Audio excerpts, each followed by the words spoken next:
Kính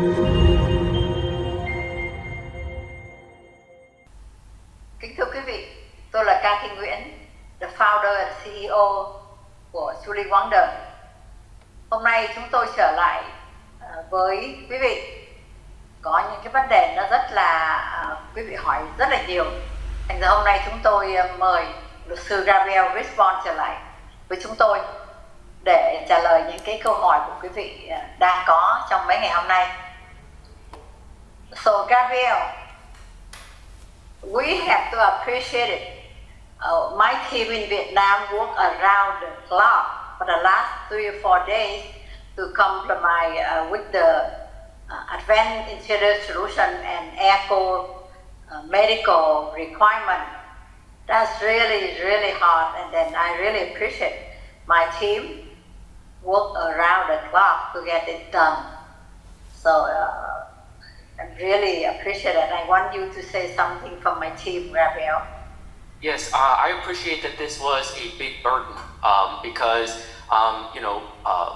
this requirement was something that we discussed many times with the employer to make sure that we really needed to do it. But it is required, and we do have to treat both the foreign nationals and the U.S. people exactly the same. And so that was necessary to get this case smoothly approved. So I really appreciate their help. Okay, thank you. So today the topic that I have question for you is number one is, could you please provide some clarity of the specific state in the EB-3 processing that allow petitioner to include their children to accompany them to the United States while they work? Right. So this overall process, the PERM EB-3 process, or any version of PERM, has 3 main stages. And the first stage is what we call a labor certification stage. And that's entirely conducted by the company. And so they get a right from the government to sponsor. The second stage is the application stage where the ETA 9089s and the I-140s are filed. Those 2 stages only involve the foreign national who wants to work. So the head of household who will be employed. So those first 2 stages, the longest in time of the stages, are just for the one foreign national. But the consular process, which includes a medical exam and an interview at the consulate, and a number of forms, that will be for all of the applicants. So that will be all dependents, including children, will join the application at that last stage. And so basically, for the first stage, it's only the company. For the second stage, it's only the foreign national who will be working. And then for the last stage, it's the entire family.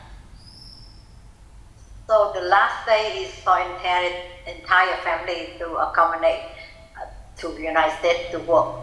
Okay, so according to the current EB-3 waiting time, what the age of the petitioner's children at that stage to ensure their children eligibility?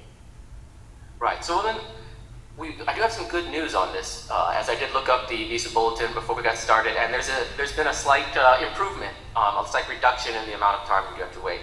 So that's a very positive development. But right now, there is at least an 18-month delay after filing ETA 9089 before you can get a green card.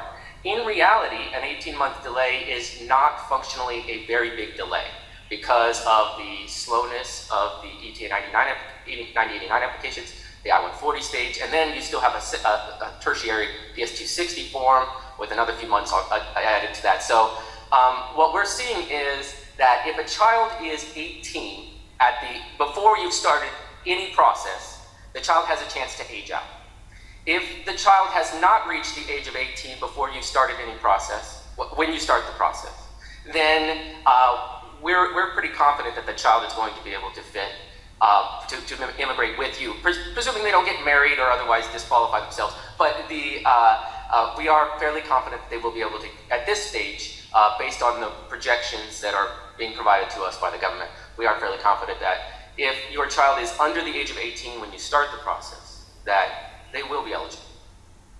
Now, of course, we can't make any hard guarantees because these timelines do move. Yes, we always tell the clients that we cannot guarantee anything about the timing. So one last question, a very specifically client. They are about to get LC maybe 4 or 5 months, and their kid is 16 or 17.